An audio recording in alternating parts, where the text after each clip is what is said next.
Exclusive insight into the world of Badger athletics. This is Wisconsin Huddle.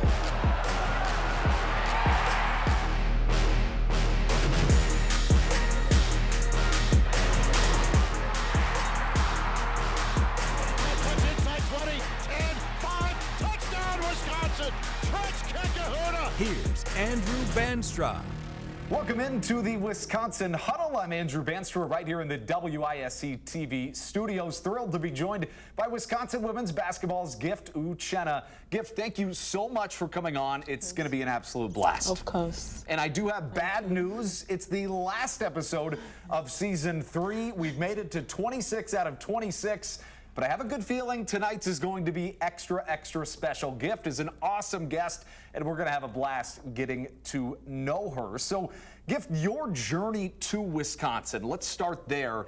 It didn't maybe follow the same path as some of your teammates going through the AAU system. It started in Nigeria, if I have that right. I watched the Cleveland and Warriors basketball. I think it was in 2016. Sure.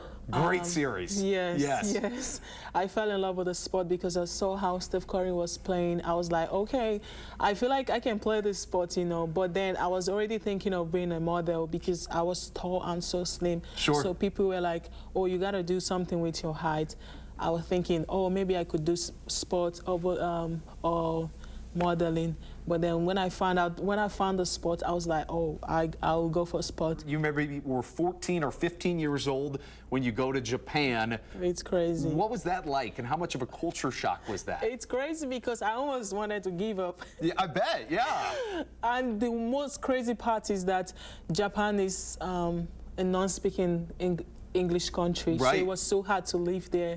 I had to adapt to new culture, new diversity. I had to learn Japanese out of my will. Right. It wasn't by choice, it was by force. Sure. Because I had to live in Japan. So it was so hard for me, and especially that I was so young. Leaving home was so difficult. There were so many times that I wanted to go back home, but I said, oh, I chose this path. I have to do everything that comes with it. And how much maybe did your game develop when you were in Japan? Yeah, I didn't play basketball for a long time before I went to Japan, so I struggled a bit. I struggled because I didn't want to play big man. I didn't want to play the center. But I had to adapt to the system because I was taller than my teammates. I had to play the center for them. So that alone was so difficult for me to adapt. And the basketball style in Japan was so difficult. So I had to adapt to basketball as well as living the life there. So then you moved back to Nigeria, and then you moved to Taiwan. Yes. Did you maybe feel, I mean, they speak English in Taiwan, so that helps, but did you feel, if I have that right, yes, did you feel, you know, more equipped when you went to Taiwan? It's like, okay, I've had an experience like this before. Yes. Well, Taiwan and Japan are, you know, they're Asian countries, so their cultures are a little bit similar.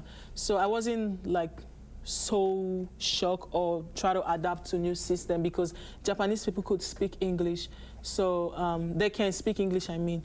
So they didn't force me to learn Chinese because, you know, there are so many people that can speak English on my team, so they were translating to me. Translating for me, and it wasn't hard for me to live in Taiwan. Actually, Taiwan is like the best place that I've ever lived. And then you move all the way to Illinois, right? Southern Illinois University is your next stop. What was that experience like? Now you're at the Division I level, maybe closer to your dreams than you had been before. What was that like? It was great. It was like a dream come true because since I started playing basketball, my goal was to come to America. America has been my dreamland, so coming here it felt like a dream come true.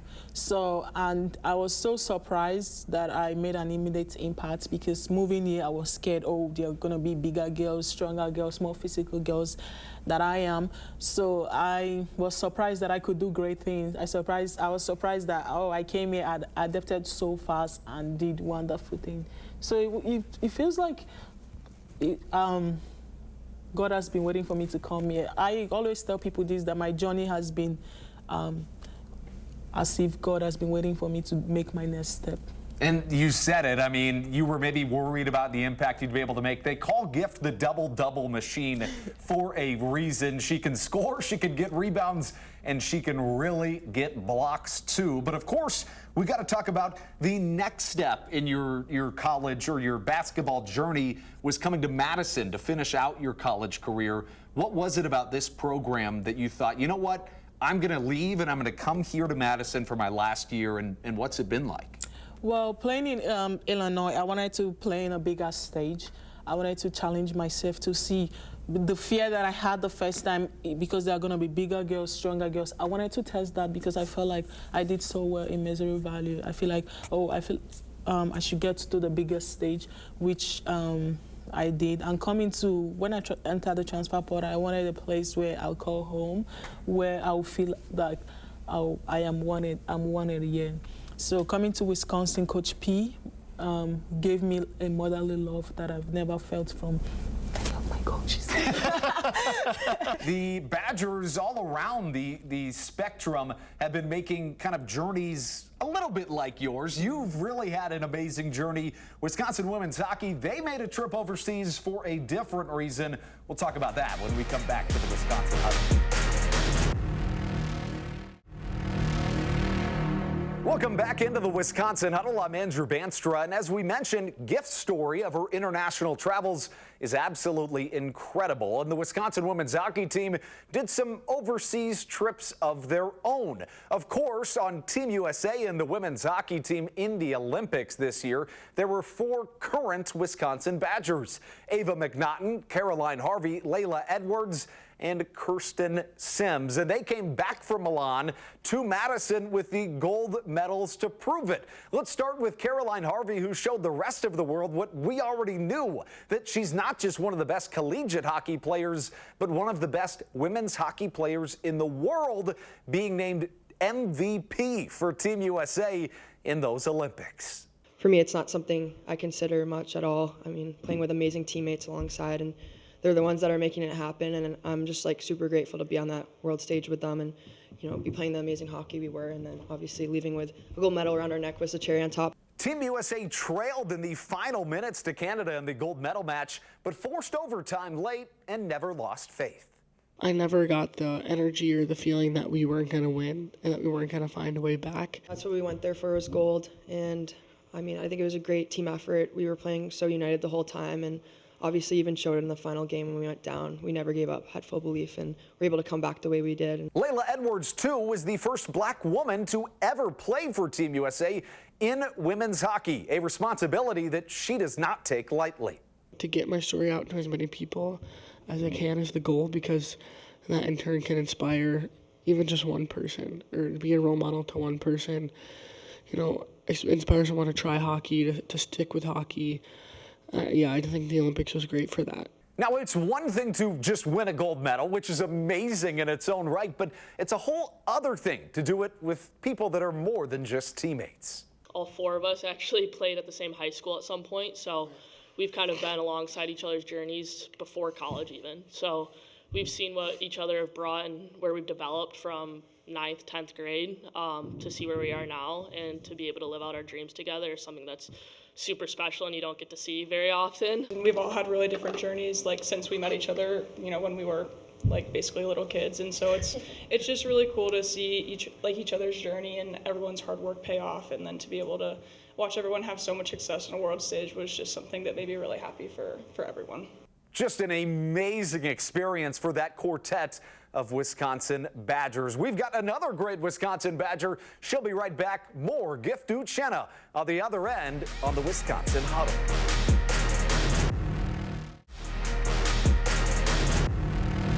Welcome back into the Wisconsin Huddle. I'm Andrew Banstra with Wisconsin women's basketball's Gift Uchenna. And Gift, we were kind of just talking about it in between segments. A lot of people say, this coach is great, and they just kind of say it because that's what you say about a coach. Yeah. With Coach P, it seems a whole lot different. What is it that makes her so special? Her program isn't just about basketball to me. Her program has changed my life. I'm not gonna stop telling people this, but coming here has been one of the best things that has happened to my basketball career. She's helped me develop as a person on and off the court. The culture that she's building in Wisconsin, I've never seen that. The friends that I'm making right now through the culture that she's making are friends that I'm gonna make for life. Because when I entered the transfer portal, I wanted a place where my teammates will be my friend, not just teammates. And she made that locker room not just about basketball, but about the relationship that we'll build in the nearest future. So that alone is just more than, I don't know how to say, but I love Coach P and I love the program that she's building. I love the culture that she has imparted in this team. And that is so, so amazing. It really is incredibly special, and it showed on the court. Wisconsin women's basketball did a lot of things this season that they had not done in a really long time, such as beat 2 ranked opponents for the first time in a season since 2009, 2010, that season, in addition to getting off to an amazing start. So we talk about those things that happen off the court. Does that directly translate to success on the court, those extra things that she does? And Absolutely. What are those things? Absolutely. You know, just making friends out of your team to your teammates and knowing them outside of basketball alone helps the trust on the court. You know what I mean? Like having a friend on the team, knowing them on a deeper level help trust them on the team. So that culture alone is so, so great. Have you guys maybe done some things off the court, like go out and do fun things at places? And what kind of things might those be? We always go out. We always meet. Sometimes my teammates come to my apartment. I cook for them some Nigeria food. What kind of food? What are the best dishes? Rice and stew, tomato rice and stew, sometimes soup. You know, that connection. I've never had my teammates come to my house to eat my food. So I don't think I'll forget that. And that's a direct result of what Coach Pinchton's doing. Yes. So I've got to ask, and you're giving a lot of the credit to Coach P, which is deservingly so, but from what I've gathered over the course of this season, is a lot of that has to do with the kind of person you are, too. Tell me what Gifty vibes are. It's about my great energy, like how positive I am. Anywhere I go, I always make sure that there's great energy around there. You know, I'm so full of life, and I don't think sometimes I am happy that I am always super active, hyperactive, because why am I like that? But I just know that that is my life, and I got to pour my energy and my positiveness to people, my positivity to people. So when you look back on this year that you've had at Wisconsin, what will you remember, and what will it mean to you? I remember great energy. I remember joy, love. I remember all the amazing things that we've done here. That is amazing. So that begs the question, what comes next for you? What are your goals when your college chapter does close? Well, I am going to play professionally, but for now I still have academic year to finish on. But yeah, I'm going to play pro. That is amazing, and we'll follow that all the way. We've talked a lot about a lot of serious things, which on the Wisconsin Huddle isn't always our style. So we're going to have a little bit of fun when we come back. We'll see you in just a second on the Wisconsin Huddle.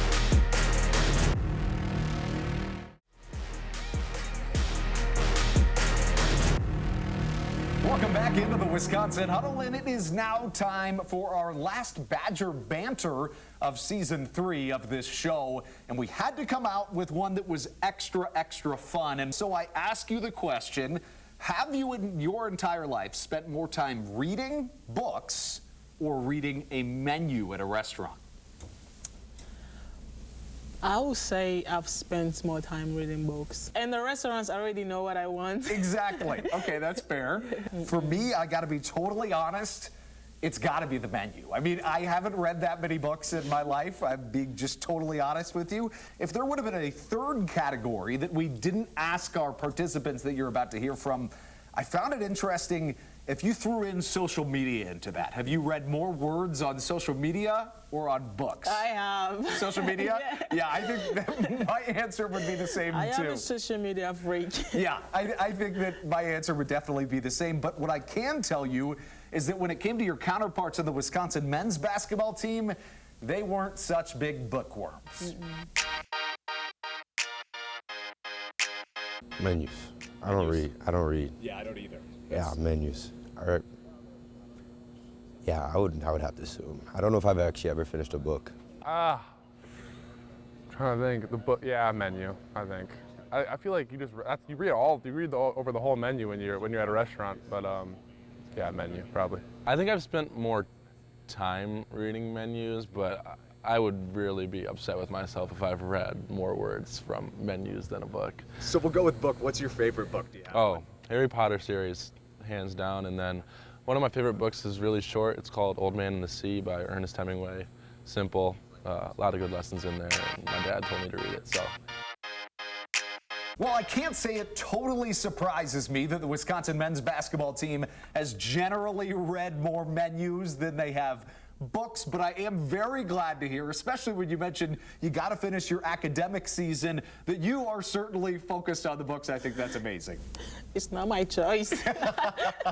I can't tell you how much we really appreciated having you on this show here today. We'll be right back and wrap up season 3 of the Wisconsin Huddle. But get first, thank you so much for your time. Absolutely. We'll be right back.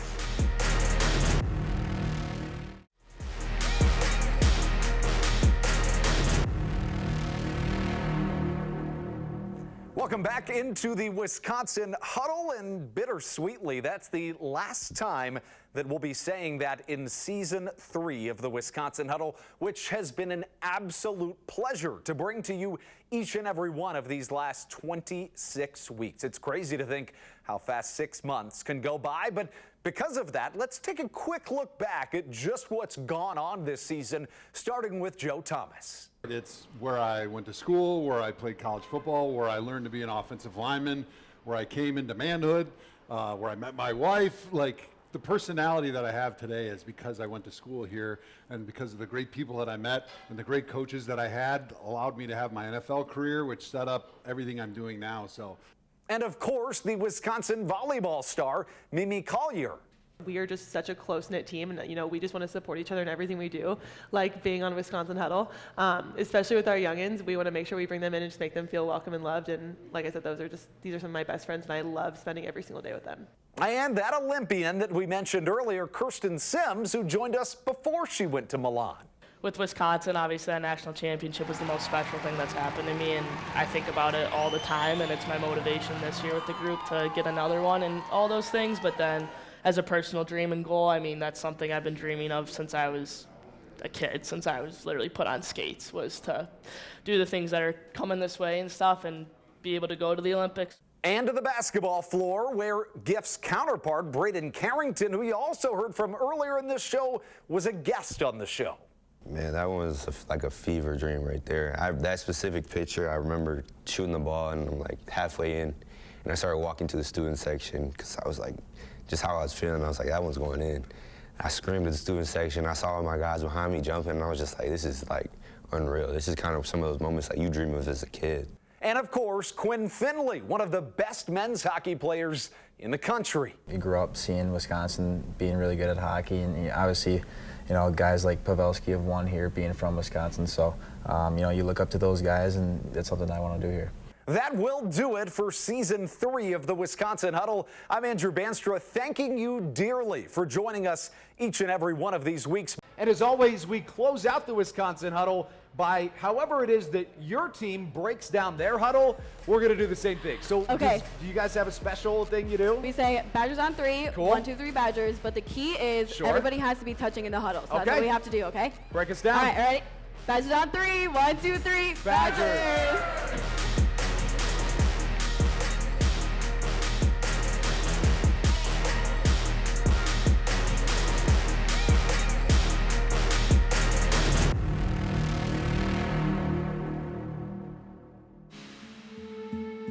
I'm a first man.